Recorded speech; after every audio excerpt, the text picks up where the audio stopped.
सबसे पहले जो हम पहला जो टॉपिक है वो हम पढ़ेंगे वर्ण विचार। तो वर्ण विचार में सबसे पहले देखिए वर्ण क्या होते हैं। वर्ण भाषा की सबसे छोटी इकाई ध्वनि है, इस ध्वनि को ही वर्ण कहते हैं। यानी भाषा की जो सबसे छोटी इकाई ध्वनि है उसको वर्ण कहते हैं। तो आपको क्या ध्यान रखना है कि भाषा की सबसे छोटी इकाई ध्वनि होती है और इसी ध्वनि को हम वर्ण कहते हैं। अगर पूछा जाए वर्णमाला क्या है, तो वर्णों का, इन्हीं वर्णों का अगर हम एक व्यवस्थित समूह लगाते हैं तो उसे हम वर्णमाला कहते हैं। और भाषा की इन ध्वनियों को उच्चारण की दृष्टि से दो भागों में बांटा गया है। नंबर एक है गया स्वर और दूसरा हो गया व्यंजन। तो भाषा की जो ध्वनियां हैं, सूक्ष्म ध्वनियां हैं, उन्हीं को दो भागों में बांटा गया है, स्वर और व्यंजन। आगे बढ़ते हैं। अब देखिए स्वर क्या होते हैं। स्वर, सबसे पहले स्वर के बारे में जान लेते हैं। स्वर जिन वर्णों का उच्चारण बिना किसी रुकावट के स्वतंत्र रूप से होता है वो स्वर कहलाते हैं। तो ऐसे शब्द या ऐसे वर्ण जिनका उच्चारण बिना किसी रुकावट के स्वतंत्र रूप से होता है वो स्वर कहलाते हैं। तो हिंदी भाषा में कुल 12 स्वर होते हैं, ये आपको ध्यान रखना है। इनमें सबसे पहले जैसे हास्य स्वर को आप मूल स्वर भी कह सकते हैं। मूल स्वर जो है 4 होते हैं, अ, ई, उ और री। तो ये मूल स्वर या हास्य स्वर इन्हें कह सकते हैं। दूसरा जो है दीर्घ स्वर है, इसमें बड़ा आ हो गया, बड़ी ई हो गई, बड़ा उ, बड़ा ए आई और ओ औ, ये जो है ये दीर्घ स्वरों के अंतर्गत आएंगे।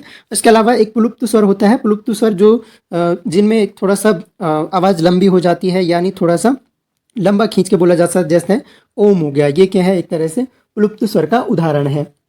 आगे बढ़ते हैं। आगे हमारे पास है अगला व्यंजन। अब व्यंजन क्या होते हैं, व्यंजन को समझ लेते हैं।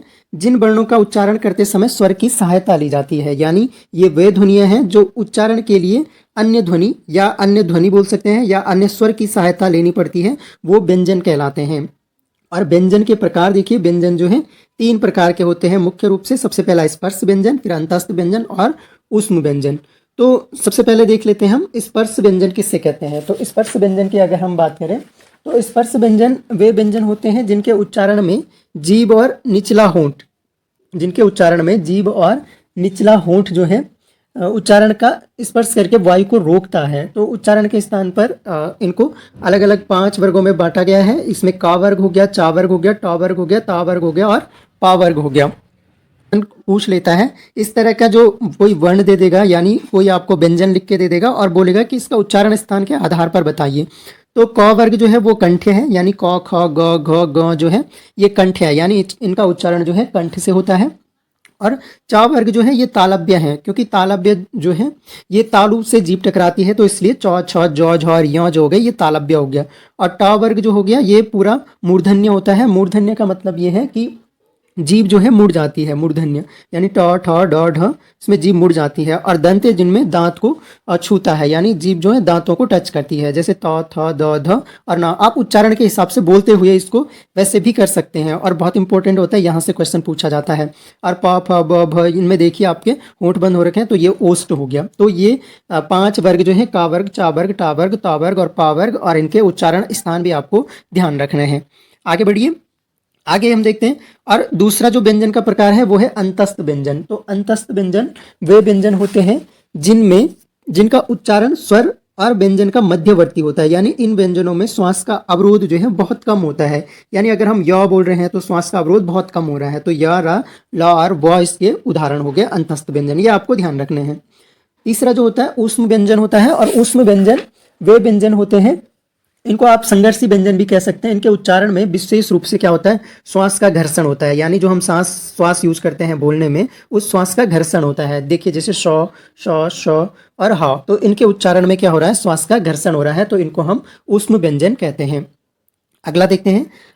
अगला जो टाइप है वो है संयुक्त व्यंजन। संयुक्त व्यंजन कौन से होते हैं, 2 व्यंजनों के मेल से संयुक्त अक्षर बनते हैं। यानी जब 2 व्यंजन आपस में मेल करेंगे तो उससे जो अक्षर बनेगा उसको हम संयुक्त व्यंजन कहते हैं। अब संयुक्त व्यंजन क्या क्या है, जैसे अक्ष हो गया, तो इसमें क्या है, ये कैसे बना, क प्लस स, ऐसे त्र बना त और र से, और ज्ञ बना ज और य से, और श बना श और र से। तो ये 2 व्यंजनों के एक तरह से मेल से जो बनते हैं उनको हम संयुक्त व्यंजन कहते हैं। तो आगे बढ़ते हैं। अगला जो हमारे पास है, अब व्यंजनों के प्रकार जो है उच्चारण प्रयत्न के आधार पर, इंपॉर्टेंट टॉपिक है, यहां से भी क्वेश्चन पूछे गए हैं बार बार। उच्चारण प्रयत्न के आधार पर अगर हम देखें व्यंजन, तो इसमें सबसे पहला जो प्रकार है स्वर तंत्री में श्वास का कंपन। जो स्वर तंत्री में अगर श्वास का कंपन हो रहा है तो इस आधार पर वर्णों के दो भेद बताए गए हैं। सबसे पहला अघोष व्यंजन और दूसरा सघोष या घोष। तो सबसे पहले जैसे अघोष को हम देखते हैं। अघोष वे व्यंजन है जिनके उच्चारण में एक तरह से कम आपको एनर्जी लगती है, यानी यूं कह सकते हैं कि अघोष व्यंजन जो है इनमें क्या होता है कि स्वर तंत्रिका कम कंपन होता है, यानी स्वर तंत्रिका कम कंपन होता है, आवाज अधिक भारी नहीं होगी। जैसे क ख हम बोलेंगे, चौ छ बोलेंगे, ट ठ बोलेंगे, तौ थौ बोलेंगे, तो इनमें क्या हो रहा है, आवाज अधिक भारी नहीं हो रही है, स्वर तंत्री में कम कंपन होता है। और सघोष व्यंजन में क्या होता है कि स्वर तंत्री में ज्यादा कंपन होता है, और ज्यादा कंपन होता है तो आवाज काफी भारी हो जाती है। देखिए जैसे ड हो गया, ढ हो गया, ज हो गया, य र ल व श शौनी हो, तो ये सारे के सारे क्या हो रहे हैं, सघोष हो रहे हैं, यानी घोष हैं। तो अब ध्यान कैसे रखना है ट्रिक से कि सभी वर्ग के तीसरा, चौथा और पांचवा, यानी जैसे क वर्ग है तो पहला दूसरा उसका अघोष हो गया और तीसरा, चौथा, पांचवा उसका सघोष व्यंजन हो जाएगा। अगला देखिए, अगला है श्वास या प्राण की मात्रा के आधार पर, यानी श्वास की मात्रा, कितनी श्वास हम छोड़ते हैं तो उसके आधार पर वर्णों के दो भेद बताए गए हैं। एक हो गया अल्प प्राण और दूसरा हो गया महाप्राण। तो यानी उच्चारण के जब हम उच्चारण करेंगे तो जिनमें श्वास कम खर्च होगी, तो श्वास का खर्च कम होगा, वो अल्प प्राण होंगे, और जिनमें श्वास ज्यादा खर्च होगी वो महाप्राण होंगे। तो यानी अब ध्यान क्या रखना है कि सभी वर्ग के पहला, तीसरा और पांचवा, यानी अगर क वर्ग है तो पहला क और ख को छोड़ के फिर ग और क ख ग घ और ग, तो यानी ये क्या हो गए, पहला, तीसरा और पांचवा जो व्यंजन है। और इसके अलावा ये चार अलग से याद रखने हैं, ड हो गया, य, र और ल। तो यानी सभी वर्ग के पहला, तीसरा और पांचवा क्या होते हैं, अल्प प्राण होते हैं, इनके साथ में ये चार आपको ध्यान रखने हैं। और दूसरा जो महाप्राण होता है इसमें श्वास ज्यादा खर्च होती है, तो सभी वर्ग के दूसरा और चौथा, यानी क वर्ग में अगर देखें तो ख हो गया और घ हो गया, तो ये क्या हो गया, महाप्राण हो गया। तो चौथा, दूसरा और चौथा तथा श, श, श और ह, तो ये चार यहाँ ध्यान रखने आपको। तो अल्प प्राण और महाप्राण यहाँ से आपको क्लियर हो जाएगा। तो आप लोग अपने कॉपी में नोट्स बनाते हुए चल सकते हैं, या फिर इसका पीडीएफ मैं अपने टेलीग्राम चैनल पे प्रोवाइड करवा दूंगा, और चैनल का लिंक आपको डिस्क्रिप्शन में मिल जाएगा। आगे बढ़ते हैं। अगला जो हमारा टॉपिक है वो है तत्सम और तद्भव शब्द। अब शब्द विचार पे हम आ गए हैं, तो यहाँ पर हम तत्सम और तद्भव शब्द के बारे में पढ़ेंगे। तत्सम शब्द क्या होते हैं? तत्सम शब्द संस्कृत के दो शब्दों तत् प्लस सम, देख सकते हैं यहाँ पर, तत् प्लस सम के मेल से बना है, जिसका अर्थ है उनके, उसके समान, यानी संस्कृत के समान। यानी ये कह सकते हैं कि जिन शब्दों को जैसे संस्कृत में थे वैसे ही अगर उनका हिंदी में प्रयोग किया जाता है तो वो तत्सम शब्द कहलाते हैं। यानी ज्यों का त्यों संस्कृत शब्दों का हिंदी में प्रयोग करना, ऐसे शब्दों को हम तत्सम शब्द कहते हैं। उदाहरण देख सकते हैं, जल, अग्नि, वृक्ष, वायु, कमल और दुग्ध आदि, तो ये हो गए तत्सम शब्द हमारा। और इसी के साथ में अगर हम देखें तद्भव शब्द क्या होंगे, तो तद्भव शब्द वे हैं जो संस्कृत से हिंदी में आए हैं पर भाषा के विकास के साथ जिनके शब्दों का रूप बदल गया है, उन्हें तद्भव शब्द कहते हैं। यानी ये शब्द आए तो संस्कृत से ही थे, लेकिन इनके जैसे जैसे हमारी हिंदी भाषा का विकास हुआ, इनका उच्चारण बदल गया है, यानी इनका रूप बदल गया है। उदाहरण देख सकते हैं, जैसे आग, आग जो है संस्कृत के अग्नि का ही परिवर्तित रूप है, और ऐसे ही होंठ को देखें तो ये संस्कृत के ओष्ठ के परिवर्तित रूप है। आसान तरीके से समझेंगे, आपको ट्रिक के साथ आपको समझ आएगा कि कैसे पहचानना है। तो देखिए यहाँ पर ट्रिक हमने लगाई है कि सबसे पहली जो हमारी ट्रिक है वो क्या है कि विसर्ग का प्रयोग केवल संस्कृत शब्दों में होता है जो हिंदी में उसी रूप में प्रचलित हैं। तो यानी अगर हम तत्सम शब्द पहचानने हैं तो विसर्ग का प्रयोग केवल संस्कृत शब्दों में होता है। यानी अगर केशव, बाला है तो ये क्या है, संस्कृत शब्द है, और हिंदी में केशव और बाला का प्रयोग किया जाता है। तो यानी विसर्ग का प्रयोग केवल संस्कृत शब्दों में होता है और हिंदी में उसी रूप में प्रचलित है। अगला देखिए, दूसरी ट्रिक जो है वो छ, यानी जिस शब्द में भी आपको अक्ष लिखा हुआ मिलेगा, इसका प्रयोग केवल तत्सम शब्दों में ही होता है, यानी केवल संस्कृत के शब्दों में ही होता है।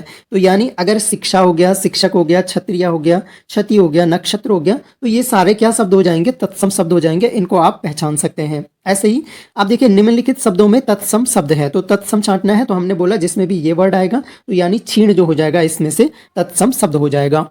आगे बढ़ते हैं। अगला हमारे पास जो ट्रिक है वो है री। री का प्रयोग भी केवल तत्सम शब्दों में होगा, यानी संस्कृत के शब्दों में री का प्रयोग होता है। तो जिन शब्दों में भी आपको री देखने को मिलेगी वो भी सारे तत्सम शब्द हैं। अब देखिए जैसे यहाँ पर देखिए श्रृंगार, श्रृंगार सिंगार, ये तत्सम हो गया, ये तद्भव हो गया। मृतिका यानी री लगी है, मृतिका और मिट्टी, तो ये क्या हो गया, इसका तद्भव हो गया, ये तत्सम हो गया। तो ऐसे आप पहचान सकते हैं ट्रिक के द्वारा। अब उदाहरण के लिए देखिए एक क्वेश्चन देख लेते हैं। ये पूछा गया क्वेश्चन है, निम्नलिखित में से तत्सम शब्द है। तो देखिए रिक्श, बहन, बहु, रीछ, तो यानी जिसमें री का प्रयोग हो रहा है तो वो क्या हो गया, तत्सम शब्द हो गया है। अगली ट्रिक देखते हैं। अगली ट्रिक हमारे पास है कि प्राय तत्सम में व वर्ण तद्भव में ब हो जाता है, यानी व वर्ण जो है तद्भव जब बदलेगा तो वो बा हो जाता है। जैसे पूर्व, पूर्व का क्या हो गया, पूरब। विनती, विनती क्या होगी, बिनती। वारिद हो गया बादल, वर्षा हो गया बरसात। तो इस तरह से आप ट्रिक के द्वारा इनको ध्यान में रख सकते हैं। अब देखिए एक क्वेश्चन यहाँ पर भी देख लेते हैं। निम्नलिखित में तद्भव शब्द है। अब देखिए उपवास, अवगुण, अवतार और अमीय, तो जहां भी वह शब्द है वो आपके सारे तत्सम शब्द हैं। अमीय इसमें से क्या हो गया, तद्भव शब्द हो गया, तो ये ध्यान रखेंगे। अब आगे बढ़ते हैं और अगली हमारी ट्रिक जो है, पांचवी ट्रिक है, प्राय तत्सम में श वर्ण तद्भव में स हो जाता है, यानी श तद्भव में क्या हो जाता है, स हो जाता है। देखिए जैसे इदरिस क्या हो गया, ये तत्सम शब्द है, ऐसा हो गया तद्भव शब्द। परश्वः ये तत्सम शब्द है, परस्व हो गया तद्भव शब्द। अनशन और अनशन और अंश और अंश, ये श का परिवर्तन आप देख रहे हैं। तो इससे आप जो है, जो तत्सम में श, ये वाला श है, ये स में बदल जाता है, तो ये ध्यान रख सकते हैं यहाँ पर। तो इस तरह से आप तत्सम और तद्भव को पहचान सकते हैं। आगे बढ़ते हैं। अगली जो ये ट्रिक हम ऐसे भी डिस्कस कर चुके हैं। अगला जो हमारा टॉपिक है वो है रचना के आधार पर शब्दों के भेद, यानी रचना, अभी तक जो हमने देखे वो शब्द भेद देखे, तत्सम और तद्भव, ये प्रकृति। और रचना के आधार पर अब हम शब्द विचार देखते हैं। तो रचना के आधार पर शब्दों को भी 3 भागों में बांटा गया है। पहले समझ लेते हैं, शब्द अथवा वर्णों के मेल से नए शब्द बनने की प्रक्रिया को रचना या बनावट कहा जाता है। यानी रचना किससे कहेंगे, शब्द अथवा वर्णों के मेल से जब नए शब्द बनेंगे तो उसे रचना कहते हैं। और रचना के आधार पर शब्द 3 भेद माने गए हैं। तो सबसे पहला है रूढ़ शब्द, दूसरा यौगिक और तीसरा योग रूढ़ शब्द। तो काफी इंपॉर्टेंट है, तो इनको समझेंगे डिटेल में। सबसे पहले हम देखते हैं रूढ़ शब्द।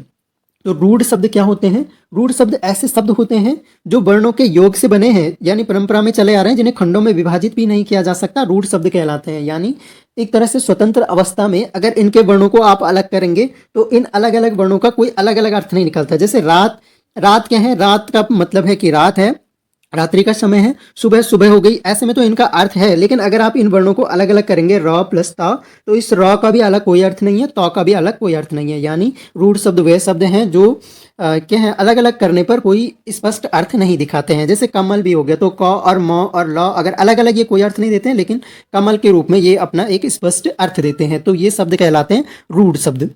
दूसरा देखिए यौगिक शब्द। यौगिक शब्द को कैसे ध्यान रखेंगे कि 2 शब्दों के मेल से जो शब्द बनते हैं और उन्हें उनके दोनों शब्दों के अलग अलग सार्थक अर्थ होते हैं, वे यौगिक शब्द कहलाते हैं। जैसे यहाँ पर देख सकते हैं विद्या धन आलय, यानी विद्या हो गया शिक्षा और आलय हो गया घर, तो यानी दोनों ही शब्दों के अपने अलग अलग अर्थ हैं, तो इसलिए ये कैसे हैं, यौगिक शब्द हैं। विद्या धन आलय, विद्यालय हो गया, अन्न प्लस उपयुक्त, तो यह अनुपयुक्त हो गया। और ऐसे ही हिम धन आलय कर सकते हैं, हिम धन आलय तो क्या हो जाएगा, हिमालय हो जाएगा। तो इस तरह से यौगिक शब्दों को आपको पहचानना आना चाहिए।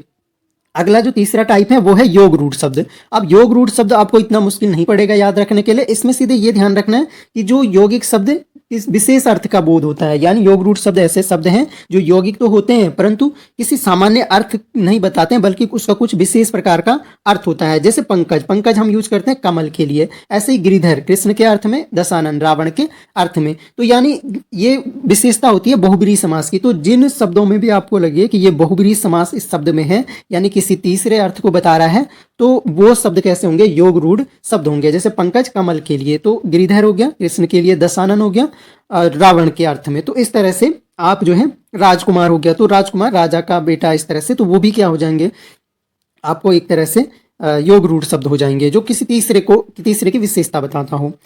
अगला जो टॉपिक है, अगला टॉपिक हमारा है संज्ञा। तो अब हम संज्ञा के बारे में डिटेल से जानेंगे, संज्ञा को समझेंगे, संज्ञा के प्रकारों को समझेंगे, और सामान्य रूप से जो आप परिभाषा बचपन से रटते रटाते आ रहे हैं वो देख लेते हैं।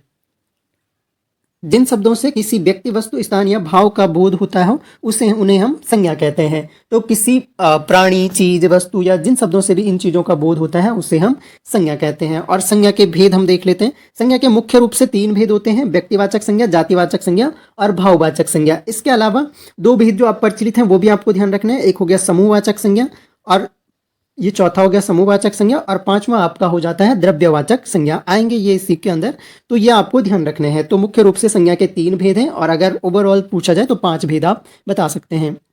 अब देखिए आगे डिटेल में डिस्कस करते हैं। सबसे पहले व्यक्तिवाचक संज्ञा। जो शब्द किसी विशेष व्यक्ति, स्थान या वस्तु के लिए प्रयोग किए जाते हैं उन्हें व्यक्तिवाचक संज्ञा कहते हैं। यानी वस्तु या स्थान का बोध कराने वाले शब्द जो किसी व्यक्ति, वस्तु या स्थान का बोध कराते हैं उन्हें व्यक्तिवाचक संज्ञा कहते हैं। जैसे देख सकते हैं रमेश, ये किसी व्यक्ति का बोध करवा रहा है। दिल्ली जो है स्थान का बोध करवा रहा है। रामायण जो है एक पुस्तक का बोध करवा रहा है, ग्रंथ का बोध करवा रहा है। तो ये सारे शब्द क्या हो जाएंगे? व्यक्तिवाचक संज्ञा हो जाएंगे। तो पूछा जाता है एग्जाम्स में, आपको शब्द दे दिया जाता है कि किस संज्ञा का उदाहरण है। अब देखिए दूसरा जातिवाचक संज्ञा। जिन शब्दों में किसी वस्तु, स्थान, व्यक्ति या प्राणी की पूरी जाति का बोध होता हो उन्हें जातिवाचक संज्ञा कहते हैं। तो ऐसे शब्द जिनसे किसी व्यक्ति, वस्तु या प्राणी की पूरी जाति का बोध होता है उन्हें जातिवाचक संज्ञा कहते हैं। अब इसमें देख सकते हैं जैसे नदी, नदी एक नदी के लिए नहीं है, नदियों की पूरी जाति का बोध करवाती है। ऐसे पुस्तक लड़की, तो ये क्या है? किसी व्यक्ति, प्राणी या वस्तु की पूरी जाति का बोध कराते हैं। तो ऐसे शब्द क्या होते हैं? जातिवाचक संज्ञा होते हैं।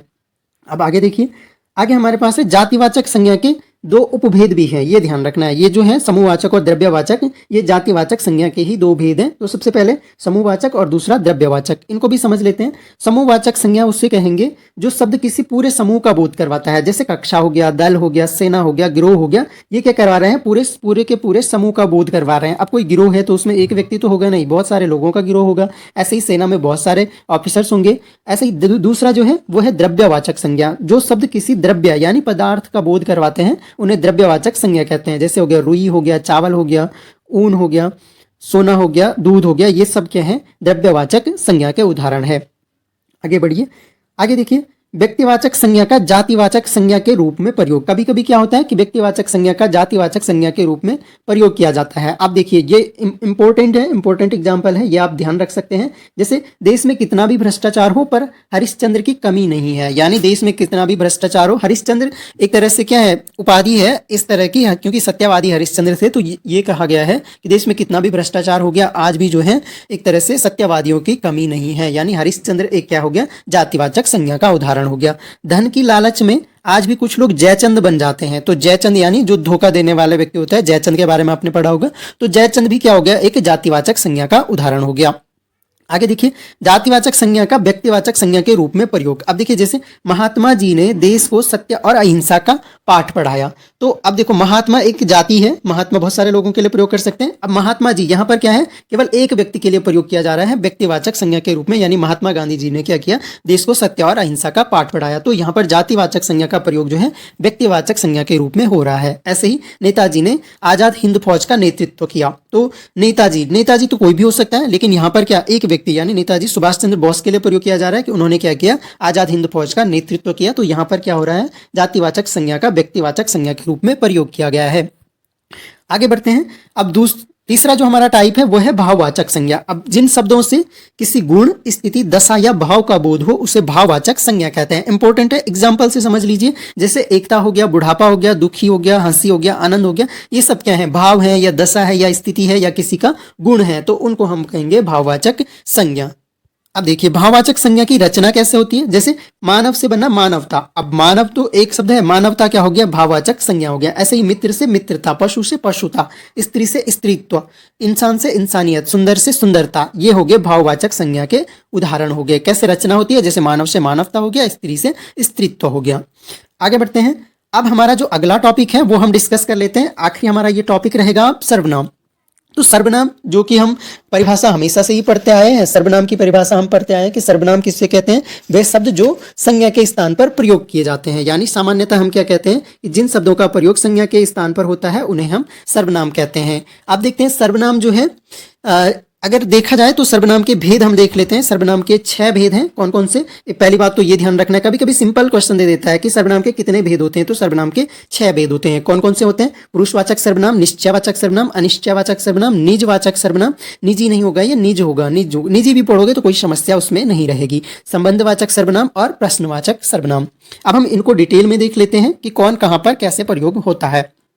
तो सबसे पहला हम देख रहे हैं पुरुषवाचक सर्वनाम। जिस सर्वनाम का प्रयोग वक्ता अपने लिए, श्रोता के लिए एवं किसी अन्य के लिए करता है पुरुषवाचक सर्वनाम कहलाता है। यानी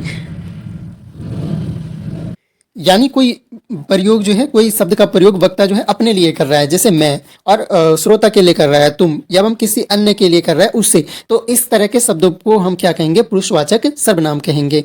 तो देखिए पुरुषवाचक सर्वनाम के भी आगे 3 भेद होते हैं, ये आपको ध्यान रखने हैं। सबसे पहला उत्तम पुरुष, दूसरा मध्यम पुरुष और तीसरा अन्य पुरुष। अब उत्तम पुरुष में कौन कौन से शब्द आते हैं, जैसे मैं, मुझे, हम और हमें, यानी अगर स्वयं के लिए प्रयोग हो रहा है तो वो उत्तम पुरुष का उदाहरण है। और मध्यम पुरुष में क्या, तू, तुम, तुम्हें और आप, यानी श्रोता के लिए प्रयोग हो रहा है। और अन्य पुरुष में किसी तीसरे के लिए, वह, उसे, उन्हें और वे। उदाहरण भी देख लीजिए। उत्तम पुरुष का उदाहरण है, मैं चुटकुला सुनाऊंगी, तो मैं आया यानी उत्तम पुरुष।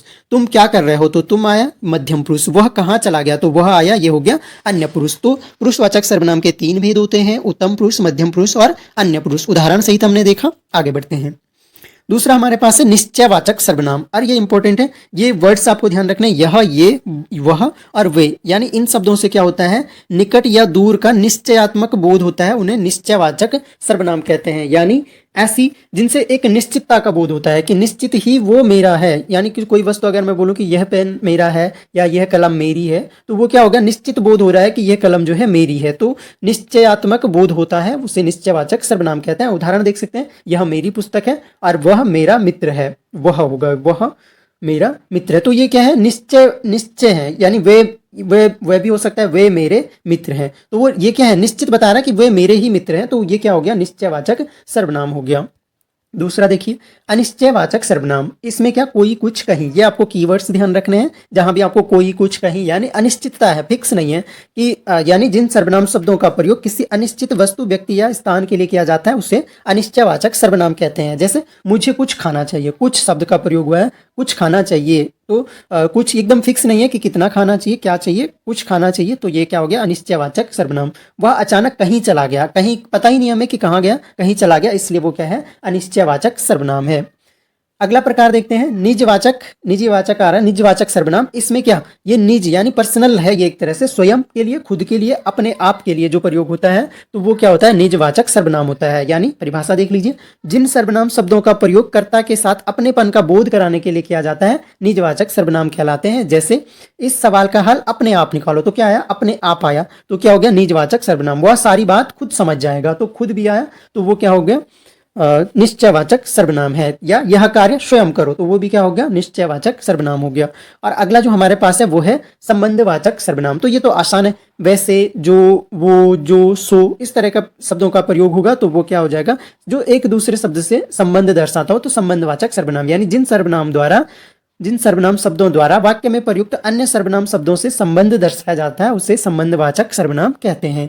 जैसे उदाहरण देख सकते हैं, जैसा करोगे, जैसा करेगा वैसा भरेगा। तो एक संबंध है कि हम जैसा करेंगे वैसा ही भरेंगे। तो एक संबंध है इस सर्वनाम शब्द में और इस सर्वनाम शब्द में, एक संबंध है, इसलिए ये क्या हो गया, संबंधवाचक सर्वनाम हो गया। जो होना था सो हो गया, जो और सो, तो जो, सो शब्द आए, तो इसलिए ये भी क्या है, संबंधवाचक सर्वनाम है।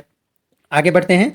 अगला जो हमारा है वो है प्रश्नवाचक सर्वनाम। तो आज हमारा ये आखिरी रह गया है सर्वनाम का आखिरी भेद, प्रश्नवाचक सर्वनाम। इसमें क्या ध्यान रखना है, क्या, कौन, कहाँ। तो क्या, कौन, कहाँ प्रश्न आएगा, और प्रश्नवाचक चिन्ह, इसकी एक पहचान आप देख सकते हैं, प्रश्नवाचक चिन्ह लगा होगा, तो ये प्रश्नवाचक सर्वनाम कहलाएंगे। जैसे परिभाषा, जिन सर्वनाम शब्दों का प्रयोग किसी वस्तु, व्यक्ति या स्थान के बारे में प्रश्न पूछने के लिए किया जाता है, उन्हें प्रश्नवाचक सर्वनाम कहते हैं। तो प्रश्नवाचक सर्वनाम हो गया, जैसे आप क्या पढ़ रहे हैं, तो ये क्वेश्चन हो गया, क्या शब्द आ गया, क्या। आप कहाँ जाएंगे, कहाँ जाएंगे, तो क्वेश्चन मार्क हो गया। इसके अलावा वह कौन है, अगर हम बोले वह कौन है, तो ये भी क्या हो गया, कौन आ गया। तो कौन, क्या, कहाँ जब आएगा, तो वो क्या हो जाएंगे, प्रश्नवाचक सर्वनाम के उदाहरण। सबसे पहले कारक की परिभाषा देख लेते हैं। संज्ञा या सर्वनाम का क्रिया के साथ संबंध बताने वाले शब्द कारक कहलाते हैं। ऐसे शब्द जो संज्ञा या सर्वनाम का क्रिया के साथ में संबंध बताते हैं, वो कारक कहलाते हैं। और कारक के कुल 8 भेद होते हैं। तो एक तो आपको परिभाषा इसकी ध्यान रखनी है, इंपॉर्टेंट टॉपिक है। और इससे एक तो सिंपल क्वेश्चन यही बन जाता है, ये टेबल आपको खास ध्यान रखनी होगी, क्योंकि एक तो सिंपल क्वेश्चन यहाँ से ये बनता है कि कर्ता कारक में जैसे कौन सी विभक्ति होगी, तो कारक की विभक्ति का ध्यान रखना जरूरी है। तो एक बार, दो तीन बार आप लोग पढ़ लेंगे, एक बार लिख लेंगे, तो आपको ये याद हो जाएगा और इससे आपके बहुत सारे क्वेश्चन जो है आसानी से क्लियर हो जाएंगे। अब देखिए, जैसे कर्ता ने कर्म को करण से या के द्वारा, संप्रदान के लिए क्या आएगा, को और के लिए, अपादान, अपादान का मतलब से और अलग होना। संबंध का, के, की, रा, रे, री। अधिकरण में, पर। संबोधन हे, अरे, ओ। तो आप लोगों को एक बार इसको जल्दी जल्दी में रिपीट कर लेना है। जैसे कर्ता ने कर्म को करण से के द्वारा, संप्रदान के लिए अपादान से, संबंध का, के, की, रा, रे, री। अधिकरण में, पर। संबोधन हे, अरे, ओ। तो एक दो बार आप रिपीट करेंगे तो आपको ये याद हो जाएगा। उसके अलावा आप लिख लिख कर याद कर सकते हैं, क्योंकि अगर आप इसको याद कर लेते हैं तो एक दो नंबर आपके हिंदी ग्रामर में पक्के डन हो जाते हैं। तो देखिए जरा सा समझ लेते हैं इनको। सबसे पहले कर्ता कारक। तो हमने 8 प्रकार के कारक जो हमने देखे थे उनको अब हम डिटेल में डिस्कस कर लेंगे। तो कर्ता कारक देखिए क्या होता है। कर्ता अर्थात करने वाला, वाक्य में क्रिया या काम को करने वाला कर्ता कारक कहलाता है। यानी जो क्रिया को करने वाला होगा तो वो क्या कहलाएगा, कर्ता कारक कहलाएगा। और शानदार ट्रिक से हम समझेंगे इसको। यानी जो काम करने वाला है, जैसे मैं पढ़ा रहा हूं तो अभी काम करने वाला कारक मैं हूं, तो कर्ता कारक कहलाएगा। ये क्या करेगा, क्रिया के साथ जो प्रश्न है वो रहेगा कौन। यानी जहां पर आपके कौन का उत्तर मिलता है तो वो उसमें क्या होगा, कर्ता कारक होगा। इंपॉर्टेंट है, सिंपल ट्रिक आपको ध्यान रखना है कि अगर वो हमारे कौन का उत्तर देता है, जैसे कौन पढ़ा रहा है, कौन कर रहा है, कौन खेल रहा है, तो ऐसे प्रश्नों के अगर हमें उत्तर मिलते हैं तो वो किस कारक में आएगा, कर्ता कारक में आएगा। बहुत सिंपल ट्रिक है। अभी देख लीजिए कौन हमारा क्या है, ट्रिक है। लड़का खेल रहा है तो कौन खेल रहा है, लड़का खेल रहा है। ऐसे ही सूरज चमक रहा है, अगर हम बोलेंगे कौन चमक रहा है तो सूरज चमक रहा है। ऐसे ही कौन लुढ़क रहा है तो पत्थर लुढ़क रहा है। तो कौन से जो हमारे कौन का उत्तर देंगे वो सारे क्या होंगे, कर्ता कारक होंगे। जैसे कौन लिख रहा है, कौन पढ़ रहा है, कौन भाग रहा है, तो ये सारे अगर प्रश्नों के उत्तर अगर मिल रहे हैं, जैसे राधा दौड़ रही है तो वो क्या होगा, कर्ता कारक होगा। तो इंपॉर्टेंट है, ध्यान रखिएगा। अगला देखिए कर्म कारक। अब कर्म कारक में क्या होता है, व्यक्ति की क्रिया का फल जिस संज्ञा पर पड़ता है। यानी वो तो कर्ता कारक हो गया था जो करने वाला था, और इस काम का फल जिस संज्ञा पर पड़ेगा उसे हम कर्म कारक कहते हैं। तो उसके लिए आपको संज्ञा समझना होगा। संज्ञा हम पहले वीडियो में डिस्कस कर चुके हैं, आप जरूर देखिए। तो क्रिया के साथ प्रश्न, क्रिया के साथ प्रश्न क्या होगा यहाँ पर, क्या। ये ट्रिक है इसकी कर्म कारक की कि ये हमारे क्या का उत्तर देगा। जैसे मनोज समाचार पढ़ता है तो इसमें क्या है, कर्म कारक है।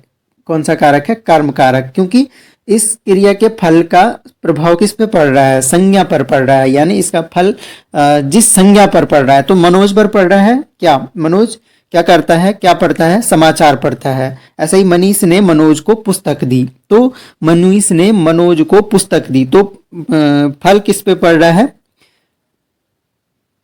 क्रिया का फल जो है संज्ञा पर पड़ रहा है। तो इसलिए मनोज, जैसे मनीष ने मनोज को पुस्तक दी, ऐसे ही गोविंद क्रिकेट खेल रहा है, तो ये हमारे क्या का उत्तर दे रहे हैं। अगर हम बोलेंगे गोविंद क्या खेल रहा है, गोविंद क्रिकेट खेल रहा है। ऐसे ही मनीष को क्या दिया, तो मनीष ने मनोज को क्या दिया, तो मनीष ने मनोज को पुस्तक दी। तो हमारे क्या का उत्तर। तो ऐसे प्रश्न आपको बस ट्रिक ध्यान रखनी है कि आपको कर्ता कारक के लिए कौन का उत्तर मिलेगा और कर्म कारक के लिए क्या का उत्तर मिलेगा। जैसे मनोज क्या पढ़ता है, तो मनोज जो है समाचार पढ़ता है, तो मनोज समाचार पढ़ता है, इस वाक्य में कौन सा कारक होगा, तो कर्म कारक होगा। तो ऐसे पहचानने आपको आने चाहिए। आप लोग एक दो बार रिपीट करोगे, ट्रिक को ध्यान रखोगे, और इसका पीडीएफ आपको टेलीग्राम पे मिल जाएगा। टेलीग्राम का लिंक नीचे डिस्क्रिप्शन में मिल जाएगा, तो वहां से आप लोग इसका पीडीएफ डाउनलोड कर सकते हो, नोट्स बना सकते हैं अपने लिए प्रॉपर।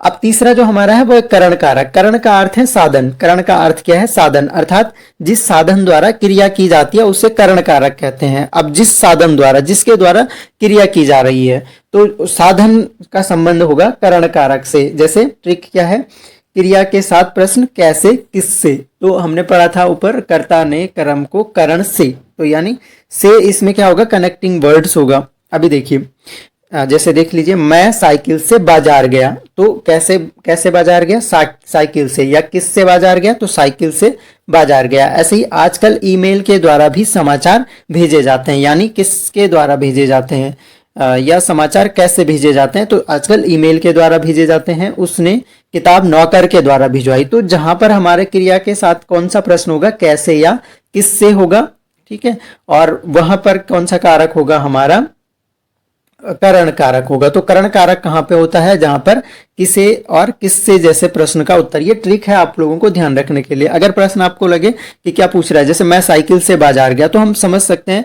कि किससे बाजार गया, तो किससे का उत्तर मिल रहा है। या फिर समाचार कैसे भेजे जा रहे हैं, तो कैसे का उत्तर मिल रहा है। तो जहां पर भी कैसे और किससे का उत्तर मिल रहा हो, वहां पर कौन सा कारक होगा? करण कारक होगा। आगे बढ़ते हैं। अगला जो हमारा कारक है वो है संप्रदान कारक। संप्रदान कारक बहुत आसान होता है याद रखने के लिए। तो ये क्या बताता है? वाक्य का कर्ता जिसके लिए कुछ काम करता है या जिसे कुछ देता है उसे संप्रदान कारक कहते हैं। यानी कर्ता, अगर कर्ता जिसके लिए कुछ काम कर रहा हो या जिसे कुछ दे रहा हो उसे संप्रदान कारक कहते हैं। तो संप्रदान कारक के लिए ट्रिक आपको ध्यान रखनी है, किसके लिए और किसको। यानी जैसे ये एक उदाहरण देख लीजिए, मोहन ने चौहान को अपनी पुस्तक दे दी। मोहन ने चौहान को अपनी पुस्तक दे दी। ऐसे ही वह इलाज के लिए दिल्ली आ रहा है। वह इलाज के लिए दिल्ली आ रहा है। अब यहाँ पर किसको का उत्तर दे रहा है? मोहन ने किसको पुस्तक दी? चौहान को पुस्तक दी। किसके लिए? इस सेंटेंस में देखिए, वह इलाज के लिए दिल्ली आ रहा है। किसके लिए दिल्ली आ रहा है? इलाज के लिए। वह पढ़ने हेतु कॉलेज गया। किसके लिए कॉलेज गया? पढ़ने के लिए कॉलेज गया। तो ये समझ सकते हैं कि जहां पर कर्ता जिसके लिए कुछ काम करता है, यानी वाक्य का कर्ता अगर जिसके लिए कुछ काम करता है या कुछ देता है, तो वहां पर क्या होगा? संप्रदान कारक होगा। और ट्रिक आप लोग ध्यान रख सकते हैं, किसके लिए और किसको का अगर सेंटेंस में हमें उत्तर मिल रहा है तो वो क्या होगा? संप्रदान कारक होगा। आगे बढ़ते हैं। अगला जो हमारा है अपादान कारक। अब अपादान कारक क्या होता है? अपादान सिंपल है कि जहां पर भी अलग होने का बोध हो रहा हो, अलग होने या तुलना करने का भाव प्रकट होता है। यानी अगर संज्ञा सर्वनाम के जिस रूप से अलग होने या तुलना करने का बोध हो रहा है तो वहां पर अपादान कारक होगा। क्रिया के साथ प्रश्न अलग हो, यानी नल से पानी टपक रहा है, ये ट्रिक है अलग होना, है ना। तो नल से पानी क्या हो रहा है? टपक रहा है, यानी अलग हो रहा है। पेड़ से पत्ता गिरा, तो ये अलग होने के लिए अपादान कारक आएगा हमेशा। हिमालय से गंगा निकलती है, तो हिमालय से अपादान, हिमालय से गंगा क्या हो रही है? अलग हो रही है। तुलना करना जहां पर होगा, तुलना करना जैसे तुलना वाला सेंटेंस आएगा, या फिर अलग होने वाला, यानी पेड़ से पत्ता गिरा, तो गिरा क्या? अलग होना है ना। तो अलग होना जहां पर भी होगा वहां पर क्या होगा? अपादान कारक होगा। अगला प्रश्न देखिए। अगला जो हमारे पास है वो है संबंध कारक। संबंध कारक क्या होगा? जब संज्ञा सर्वनाम शब्द के जिस रूप से उसका वाक्य में आए अन्य संज्ञा सर्वनाम शब्द के साथ संबंध ज्ञात होता है तो उसे संबंध कारक कहते हैं। यानी अगर दो संज्ञा शब्द हैं या दो संज्ञा सर्वनाम शब्द हैं, उनका आपस में जिस शब्द से संबंध पता चलेगा वो क्या कहलाएगा? संबंध कारक कहलाएगा। सिंपल है, ट्रिक आप ध्यान रख सकते हैं। संबंध, क्रिया के साथ क्या? संबंध। यानी सिद्धार्थ का कॉलेज पास ही है। उदाहरण देख सकते हैं, सिद्धार्थ का कॉलेज पास ही है। सिद्धार्थ का संबंध किससे? कॉलेज से। और कहाँ पे है? पास ही है। श्रेया के पिताजी अध्यापक हैं, यानी श्रेया ये भी सर्वनाम है, ये भी सर्वनाम है, और इनके बीच का संबंध बताया जा रहा है। तो श्रेया के पिताजी के हैं अध्यापक हैं। ऐसे ही मोहन की बहन निकिता है, तो मोहन और निकिता का संबंध बताया जा रहा है। सॉरी, रोहन और निकिता का संबंध बताया जा रहा है, तो वहां पर कौन सा कारक हो जाएगा? संबंध कारक हो जाएगा। अब आगे देखिए, अगला हमारे पास है अधिकरण कारक। अधिकरण कारक में क्या हो रहा है? संज्ञा या सर्वनाम के जिस रूप से क्रिया के होने के स्थान तथा समय, जहां पर स्थान और समय की जानकारी मिले वो अधिकरण कारक है। और आसान है कि ये किसका उत्तर देगा? ट्रिक आप देख सकते हैं, कहाँ और कब। यानी मेज पर किताब रखी है, किसका उत्तर दे रहा है? कहाँ का, यानी किताब कहाँ पर रखी है? मेज पर रखी है। ऐसे ही कमरे में अंधेरा है, अंधेरा कहाँ है? कहाँ पर अंधेरा है? कमरे में अंधेरा है। अब देखिए, परीक्षा कब होगी? तो परीक्षा मार्च में होगी। तो कहाँ और कब का अगर उत्तर मिल रहा हो तो कौन सा कारक हो गया? अधिकरण कारक हो गया। तो 7 टाइप हमने पढ़ लिया। अंतिम टाइप जो है कारक का हमारे पास वो है संबोधन कारक। और ये और सरल आप लोगों के लिए हो जाता है। संबोधन कारक में किसी को बुलाने या पुकारने का अगर बोध होता हो तो वो क्या कहलाता है? संबंध कारक कहलाता है। सॉरी, संबोधन कारक कहलाता है। तो संबोधन कारक कौन सा कहलाएगा? जहां पर बुलाने या पुकारने का बोध होता है। अब क्या होगा? पहचान कैसे कर सकते हैं? संबोधन चिन्ह लगा होगा। अब संबोधन चिन्ह देखिए, जैसे सबसे पहला अरे भाई, तो आगे क्या लगा है? संबोधन चिन्ह लगा है। मेरी बात तो सुनो, तो ये संबोधन चिन्ह से आप पहचान सकते हो, आसानी से पहचान सकते हो। और ये क्या क्या कर रहा है? किसी को बुलाने या पुकारने का यहाँ पे पता चल रहा है हमें। जैसे हे ईश्वर मेरा मार्गदर्शन करो, तो संबोधन चिन्ह से संबोधन कारक। ओ लड़के इधर आ, संबोधन कारक। आगे बढ़ते हैं। और अब जो हमारा टॉपिक है वो है विशेषण। विशेषण को हम ठीक से पढ़ लेते हैं। विशेषण क्या होते हैं? जो शब्द संज्ञा और सर्वनाम की विशेषता बताते हैं, ऐसे शब्दों को हम विशेषण कहते हैं। और जिस शब्द की विशेषता बताई जाती है उस शब्द को विशेष्य कहते हैं। अब समझने वाली बात यह है कि परीक्षा में आपको प्रश्न पूछा जाता है, कोई सेंटेंस दे दिया और उसमें आपको पूछ लिया कि इसमें से विशेष्य बताइए, या फिर पूछ लिया वहां पर कि इसमें से विशेषण बताइए, तो हमें क्या करना है, दोनों को समझ लेते हैं कि विशेष्य और विशेषण क्या है। अब देखिए, जो सर्वनाम की विशेषता बताएंगे या संज्ञा की विशेषता बताएंगे वो विशेषण है, और जिस शब्द की विशेषता, यानी अगर सर्वनाम कोई शब्द है उसकी विशेषता बताई जा रही है तो वो क्या कहलाएगा? विशेष्य कहलाएगा। देख लीजिए यहाँ पर, जैसे काली, काली शब्द क्या है? विशेषण है। वो काली, जैसे अगर मैं बोलूं कि भैंस काली है तो भैंस की विशेषता बता रहा है काली, तो वो क्या हो गया? विशेषण हो गया। यानी भैंस क्या होगी? हमारी संज्ञा या सर्वनाम हो गया, और उसकी विशेषता बता रही है काला रंग, तो वो क्या हो गया? विशेषण हो गया। और इसमें विशेष्य क्या है? भैंस, तो भैंस की विशेषता बता रहा था तो भैंस विशेष्य है। और अगर हम कोयल के लिए लेते हैं, कोयल काली है तो कोयल क्या हो गई? हमारी विशेष्य हो गई। ऐसे ही मेरा घर, तो मेरा क्या है? विशेषण है, और घर क्या है? विशेष्य। यानी मेरा घर वहां पर है, या मेरा घर दूर है, मेरा घर अच्छा है, तो ये क्या होगा? विशेष्य क्या होगा? घर हो जाएगा, और मेरा क्या हो जाएगा? विशेषण हो जाएगा। ऐसे ही एक और लीटर, यानी 1 लीटर दूध या 1 लीटर पानी, तो दूध या पानी की विशेषता कौन बता रहा है? कितना है? 1 है, 1 लीटर है, तो लीटर क्या हो गया यहाँ पर? विशेष्य, और 1 हो गया विशेषण। आगे देखिए, और एक चीज आपको ध्यान रखनी है, पर विशेषण, ये भी कभी कभी पूछ लिया जाता है। जो शब्द विशेषण की भी विशेषता बताएगा उसे पर विशेषण कहेंगे। अब बढ़िए आगे, विशेषण के भेद देख लेते हैं। ये थोड़े से आप लोग ध्यान से देखिए। पहली बात तो यही पूछा जाता है कि विशेषण के कितने भेद होते हैं, तो 4 भेद हमें ध्यान रखने। पहला हो गया गुणवाचक विशेषण, दूसरा संख्यावाचक विशेषण, परिमाणवाचक विशेषण, और चौथा सार्वनामिक विशेषण। सार्वनामिक विशेषण या सार्वनामिक विशेषण, तो गुणवाचक, संख्यावाचक, परिमाणवाचक और सार्वनामिक विशेषण। अब समझ लेते हैं एक एक को डिटेल में। गुणवाचक विशेषण क्या होगा? जिन शब्दों में किसी संज्ञा या सर्वनाम के गुण, दोष, आकार, रंग, दशा आदि का बोध हो उसे गुणवाचक विशेषण कहते हैं। तो जहां पर भी गुण का पता चल रहा है, किसी का गुण पता चल रहा है कि वह लंबा है, चौड़ा है, ऊंचा है, चालाक है, चतुर है ना, तो वहां पर क्या होगा? हमेशा गुणवाचक विशेषण होगा। गुण का, दोष का, आकार का, रंग का, दशा का। जैसे उदाहरण देख सकते हैं, जिराफ बहुत लंबा है, तो लंबा क्या है? इसका गुण है या विशेषता है एक तरह से।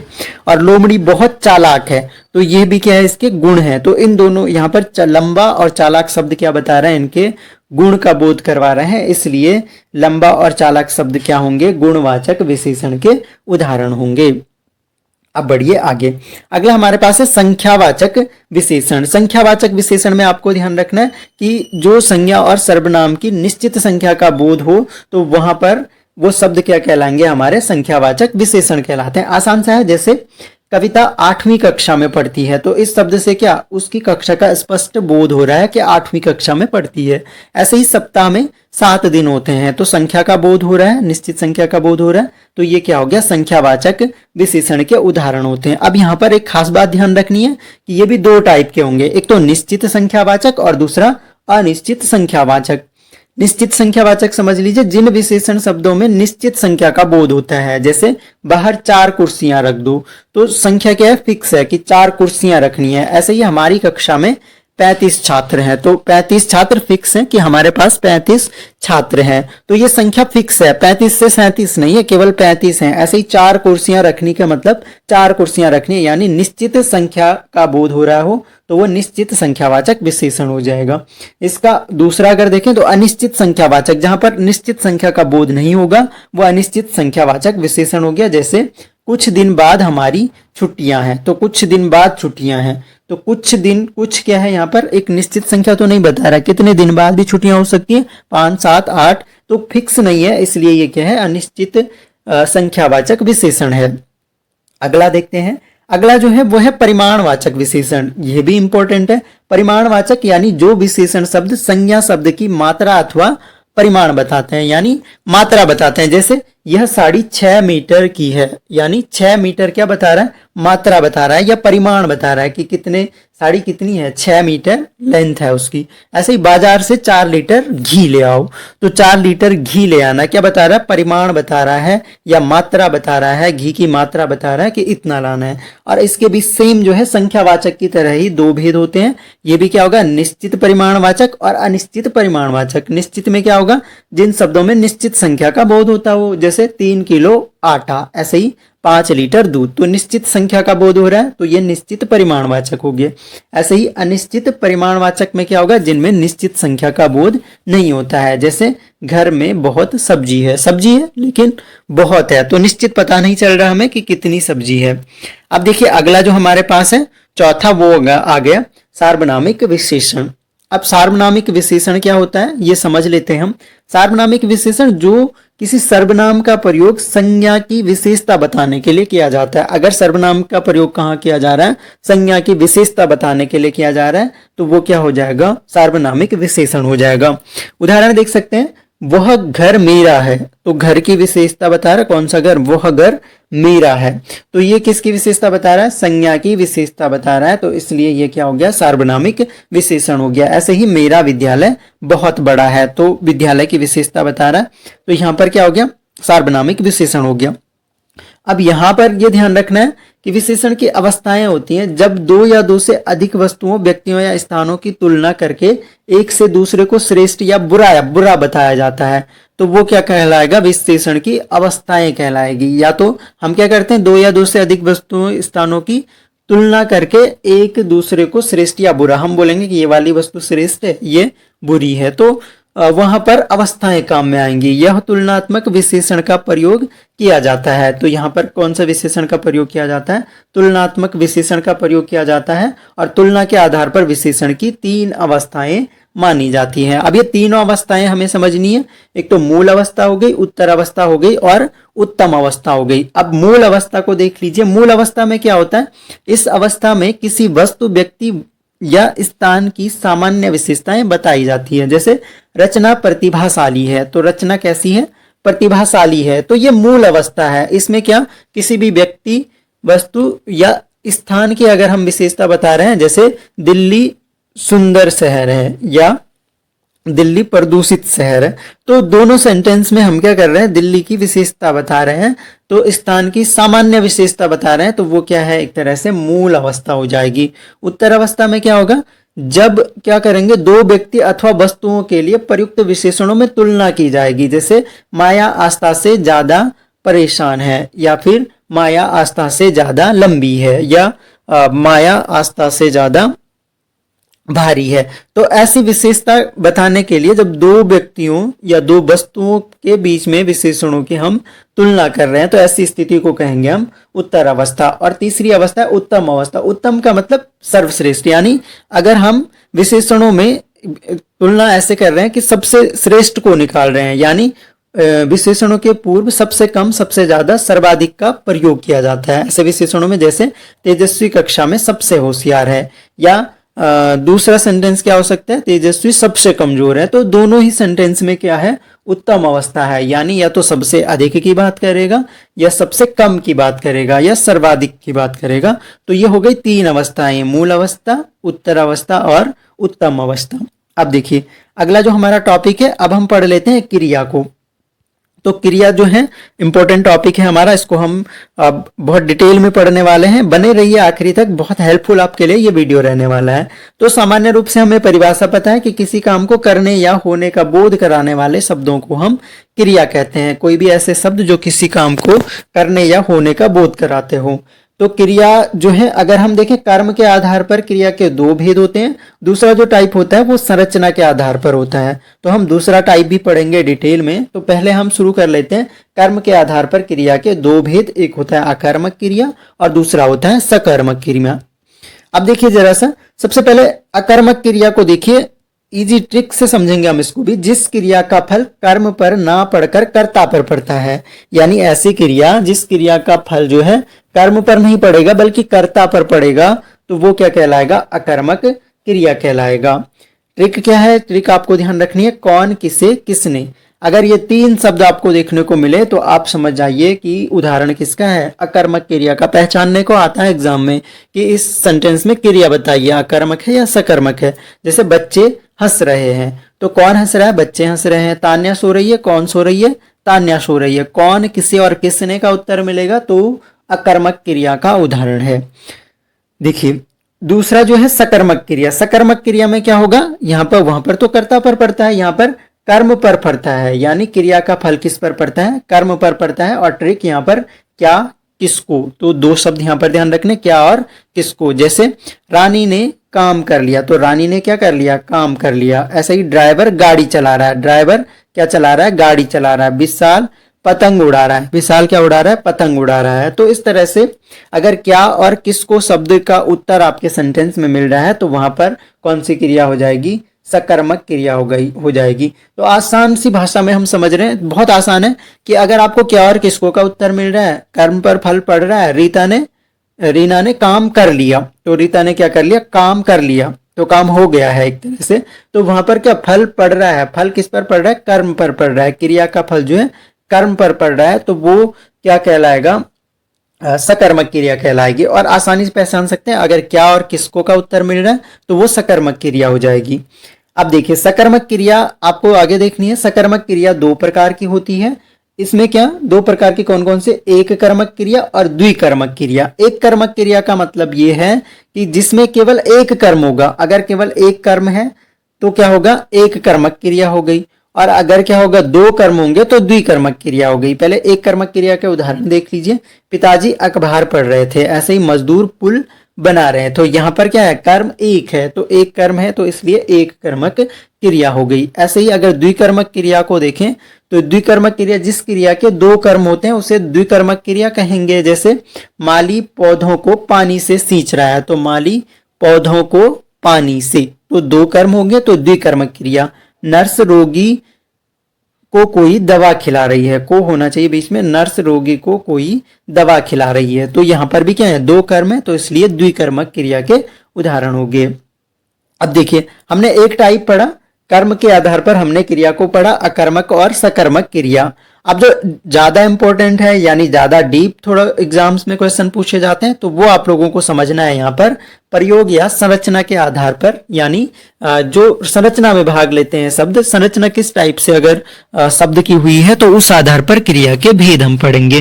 तो इसमें 6 भेद आपको ध्यान रखना है। पहला तो सिंपल क्वेश्चन ऑप्शनल ये बन जाता है कि संरचना के आधार पर क्रिया के कितने भेद, तो संरचना के आधार पर 6 भेद और कर्म के आधार पर 2 भेद। तो 6 भेद कौन कौन से हैं, सामान्य क्रिया, संयुक्त क्रिया, नाम धातु क्रिया, प्रेरणार्थक क्रिया, पूर्वकालिक क्रिया और अनुकरणात्मक क्रिया, यानी अनुकरण संबंधी ये क्रिया होगी। देखिए जरा सा, तो सबसे पहले सामान्य क्रिया को समझते हैं। वाक्य में मात्र एक क्रिया का प्रयोग हो तो उसे सामान्य क्रिया कहते हैं। केवल एक क्रिया हुई, जैसे बच्चे गए, उन्होंने पढ़ा, तो केवल एक क्रिया का बोध हो रहा है तो ये क्या है, सामान्य क्रिया, सबसे आसान। दूसरा जो है संयुक्त क्रिया। संयुक्त क्रिया में क्या होगा, 2 या 2 से अधिक धातुओं के मेल से बनी क्रिया को संयुक्त क्रिया कहलाती है। तो ऐसी क्रिया जिसमें 2 या 2 से अधिक धातुओं से जो क्रिया बनी है, जैसे वह चले गए, बच्चे पढ़ने लगे, तो पढ़ने लगे। और ऊपर क्या था, केवल बच्चे गए, उन्होंने पढ़ा, तो वो क्या है, एक तरह से सामान्य क्रिया है। संयुक्त क्रिया क्या, जब 2 या 2 से अधिक धातुओं के मेल से बनी होगी तो क्या होगा, संयुक्त क्रिया हो गई। जैसे वह चले गए, बच्चे पढ़ने लगे। अब देखिए नाम धातु क्रिया में क्या ध्यान रखना है कि संज्ञा सर्वनाम विशेषण से बनी क्रिया नाम धातु क्रिया कहलाएगी। अब देखिए जैसे रंग से क्या बना, रंगवाना, तो रंग क्या होता है, एक तरह से रंग है, तो रंग किसी की क्या होगी, विशेषता होगी। सुंदर रंग, काला रंग, गोरा रंग, तो क्या होगी, विशेषता होगी, यानी विशेषण होगा। तो रंग का रंगवाना, तो ये क्या हो गई, नाम धातु क्रिया। ऐसे ही हाथ का हथियाना, ये हो गया नाम धातु क्रिया के उदाहरण। अब अगला देखिए प्रेरणार्थक क्रिया। अब प्रेरणार्थक क्रिया क्या होगा कि जो करता है यहाँ पर स्वयं काम नहीं करेगा बल्कि किसी को काम करने के लिए प्रेरित करेगा, तो उस स्थिति में क्या कहलाएगी, प्रेरणार्थक क्रिया कहलाएगी। जैसे अगर शिक्षक बच्चे से गृह कार्य करवाता है या माता पिता बच्चे से गृह कार्य करवाते हैं, तो करवाना हो गया, करवाते, तो वो स्थिति क्या होगी, प्रेरणार्थक क्रिया हो गई। यानी जो करता है वो स्वयं कार्य ना करके अन्य को काम करने के लिए प्रेरित करता है, तो वो प्रेरणार्थक क्रिया हो गई। सिंपल सा है, जैसे माँ धोबी से कपड़े धुलवाती है या धुलवाती है, तो ये क्या हो गया, प्रेरणार्थक क्रिया हो गई। तो यहाँ पर क्या हो रहा है कि माँ कपड़े धुलवा रही है, किससे, एक तरह से प्रेरणा दे रही, किसको, धोबी को, तो प्रेरणार्थक क्रिया का उदाहरण हो गया। अब देखिए यहाँ पर ये ध्यान रखना खास बात, प्रेरणार्थक क्रिया के भी दो भेद होते हैं, एक तो हो गई प्रथम प्रेरणार्थक और दूसरा द्वितीय प्रेरणार्थक। प्रथम प्रेरणार्थक इस क्रिया में क्या करना है, क्रिया के साथ आ जोड़ दिया जाता है, आ जोड़ दिया जाता है, जैसे पढ़ाया लिखाया, तो ये क्या आ गई, प्रथम प्रेरणार्थक क्रिया है। और अगर द्वितीय प्रेरणार्थक क्रिया है तो यहाँ पर क्या होगा, क्रिया के साथ वा जोड़ दिया जाएगा, यानी पढ़वाया और लिखवाया। सिंपल सा है कि प्रथम प्रेरणार्थक का मतलब यह है कि अगर मैं स्वयं क्या कर रहा हूँ, पढ़ा रहा हूँ तो पढ़ाया, या लिखा रहा हूँ तो लिखाया, ठीक है। और अगर क्या किया कि इसमें क्या किया कि किसी से पढ़वाया, ठीक है ना, किसी के थ्रू पढ़वाया, तो वो क्या हो गई, द्वितीय प्रेरणार्थक क्रिया, यानी वहां पर हमने एक मीडियम और चुना और तब जाके पढ़वाया। तो क्या, जैसे किताब से पढ़वाया, तो वो क्या हो जाएगा, द्वितीय प्रेरणार्थक क्रिया हो जाएगी। अब देखिए आगे बढ़ते हैं। अगला हमारे पास जो है क्रिया का प्रकार वो है पूर्वकालिक क्रिया। तो ये शब्द से ही पता चल रहा है, पूर्वकालिक क्रिया यानी मुख्य क्रिया से जो क्रिया पहले होती है वो पूर्वकालिक क्रिया कहलाएगी। जैसे बच्चे रो रो कर सो गए, तो सो गए यहाँ पर मुख्य क्रिया है, और बच्चे उससे पहले क्या कर रहे थे, रो रो कर सो गए। ऐसे ही रानी पढ़कर खेलने गई, तो मुख्य क्रिया से पहले जो क्रिया हो रही है वो क्या कहलाएगी, पूर्वकालिक क्रिया कहलाएगी। यानी खेलने से पहले क्या किया उसने, पढ़ा, तो पढ़कर खेलने गई, तो पढ़कर क्या हो गया, पूर्वकालिक क्रिया का उदाहरण हो गया।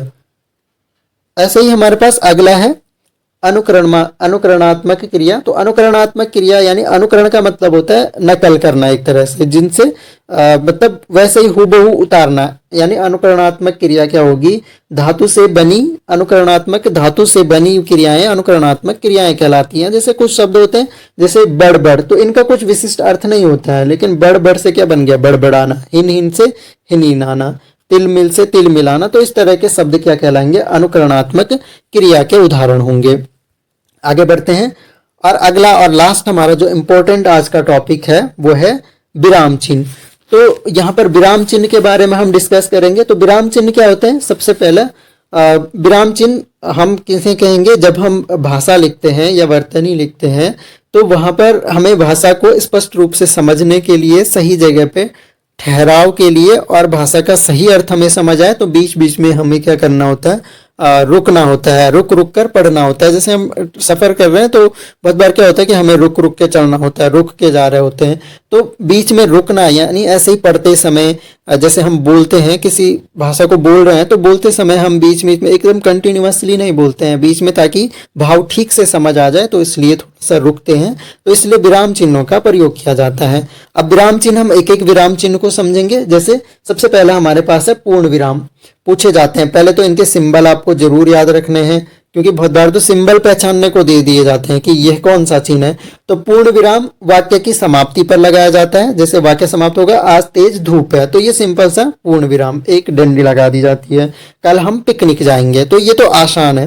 दूसरा अल्प विराम। अल्प विराम में ये ध्यान रखना है कि इंग्लिश में हम इसको कॉमा बोलते हैं, तो अल्प विराम में हम क्या करते हैं, कॉमा लगाते हैं सिंपल वाक्य में, जहां में थोड़ी देर के लिए अगर हमें थोड़ा सा रुकना है, जैसे मुझे केला, संतरा, आम सभी फल पसंद है, तो यहाँ पर हमें क्या थोड़ा सा, जरा सा रुकना है, तो इसलिए हम कौन से चिन्ह का प्रयोग करते हैं, अल्प विराम का प्रयोग करते हैं।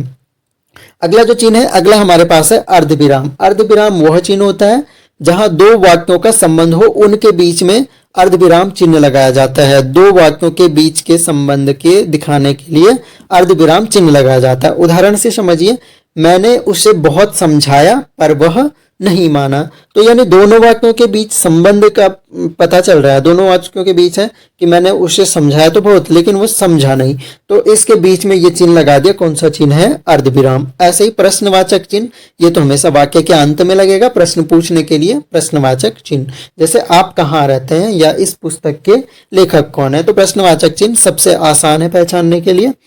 अगला देखिए योजक चिन्ह। योजक चिन्ह खास है। योजक चिन्ह में आपको ये ध्यान रखना है कि योजक चिन्ह जो होता है वो क्या होता है, समानार्थी तथा विपरीतार्थक शब्द युग्मों के बीच द्वंद्व तथा तत्पुरुष समास में प्रयुक्त होता है। तो द्वंद्व समास की पहचान भी है कि बीच में योजक चिन्ह लगा होता है। तो योजक चिन्ह कहाँ प्रयोग होगा, एक तो द्वंद्व समास में, और विपरीतार्थक जो शब्द होते हैं या समानार्थी, जैसे हम भिन्न भिन्न लिखते हैं ना बहुत बार कि भिन्न भिन्न, तो भिन्न भिन्न में हम क्या करते हैं, 2 बार लिखते हैं और बीच में हम क्या लगा देते हैं, योजक चिन्ह लगा देते हैं। तो जैसे उदाहरण देख सकते हैं, रात दिन पहले पहले।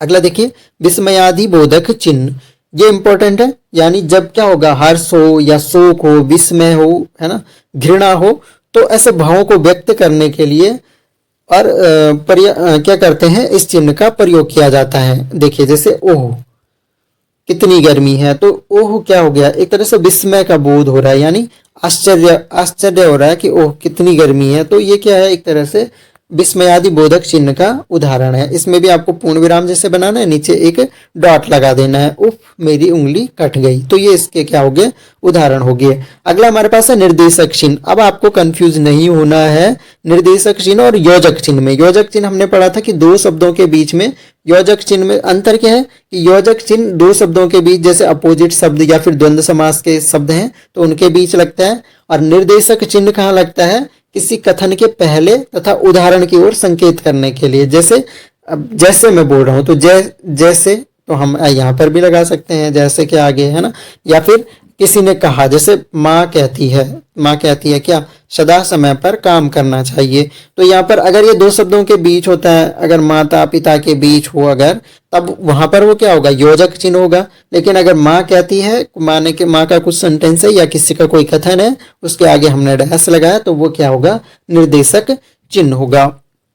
अगला देखिए विवरण चिन्ह। अब विवरण चिन्ह क्या है, विवरण चिन्ह जैसे हम किसी प्रश्न का उत्तर लिखने के लिए हम लिखते हैं उत्तर लिखते हैं और आगे हम इस तरह का विवरण चिन्ह लगा देते हैं।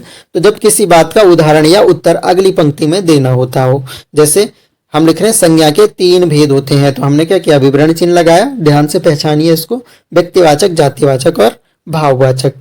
अगला जो चिन्ह है वो है हमारे पास उद्धरण चिन्ह। उद्धरण चिन्ह यानी इन्वर्टेड कॉमास। तो इन्वर्टेड कॉमा कब लगाते हैं हम, जब हमें किसी स्टेटमेंट का मूल रूप लिखना होता है। यानी बहुत अच्छे से अगर हम समझे तो, अगर जैसे हमें किसी नेता का स्टेटमेंट हो गया, किसी महान व्यक्ति का स्टेटमेंट हो गया, किसी महान व्यक्ति ने, किसी साइंटिस्ट का वैज्ञानिक नियम हो गया, तो उसको हम क्या करते हैं, ठीक उन्हीं के शब्दों में मूल रूप में लिखते हैं। तो इसलिए हम प्रयोग करते हैं उद्धरण चिन्ह का। जैसे देख सकते हैं, अंग्रेजों भारत छोड़ो, किसने कहा था, महात्मा गांधी का कथन है, अंग्रेजों भारत छोड़ो। तो हम क्या करते हैं, मूल रूप से टेक्स्ट को लिखते हैं और इन्वर्टेड कॉमा लगा देते हैं। अगला देखिए कोष्टक चिन्ह। कोष्टक चिन्ह का प्रयोग क्या किया जाता है, वाक्य में प्रयुक्त शब्द के अर्थ बताने के लिए किया जाता है। जैसे राजा ने कहा, बीच में क्या लगा दिया, क्रोध से, तो राजा ने किससे कहा, क्रोध से कहा। तो एक तरह से राजा ने कहा, किस भाव से कहा, उसको स्पष्ट करने के लिए ब्रैकेट के अंदर लिख दिया। तो ब्रैकेट क्या करता है, एक तरह से शब्द का अर्थ स्पष्ट करने के लिए प्रयोग किया जाता है। क्या कहा, अपराधी को कारागार में डाल दिया जाए। तो अपराधी को कारागार में डालना है तो जाहिर सी बात है क्रोध से ही कहेगा। अगला देखिए लाघव चिन्ह। तो ये और आसान है। लाघव चिन्ह क्या है कि जब हमें किसी वर्ड को, किसी शब्द को शॉर्ट करके लिखना है, जैसे हमें लिखना है प्रोफेसर, तो प्रोफेसर लिखना है। अब हम पूरा प्रोफेसर नहीं लिखना चाह रहे हैं तो हमने प्रो लिखा और एक बिंदु लगा दिया। तो एक तरह से ये क्या हो गया, इस चिन्ह को हम क्या कहते हैं, लाघव चिन्ह कहते हैं। जब किसी शब्द को संक्षिप्त करके लिखा जाता है तब इसका प्रयोग किया जाता है। अब देखिए जैसे डॉक्टर को कैसे लिखा, डॉक्टर लिखा यानी डॉ लिखा और चंद्र बिंदु लगाया और आगे ये लाघव चिन्ह लगा दिया। ऐसे ही मुंशी प्रेमचंद। अब देखिए अगला हमारे पास है हंसपद। अब हंसपद क्या होता है, जब हम वाक्य लिखते समय कोई शब्द अगर गलती से छूट गया तब हम क्या कहते हैं, हंसपद का प्रयोग करते हैं। जैसे चांदनी रात में ताज बहुत सुंदर लगता है, ये छूट गया, महल छूट गया, तब हमने क्या किया, इस तरह से हंस पद का यूज किया कि ये तो इससे पहले यानी बहुत से पहले हमें ये महल पढ़ना है, यानी चांदनी रात में ताजमहल बहुत सुंदर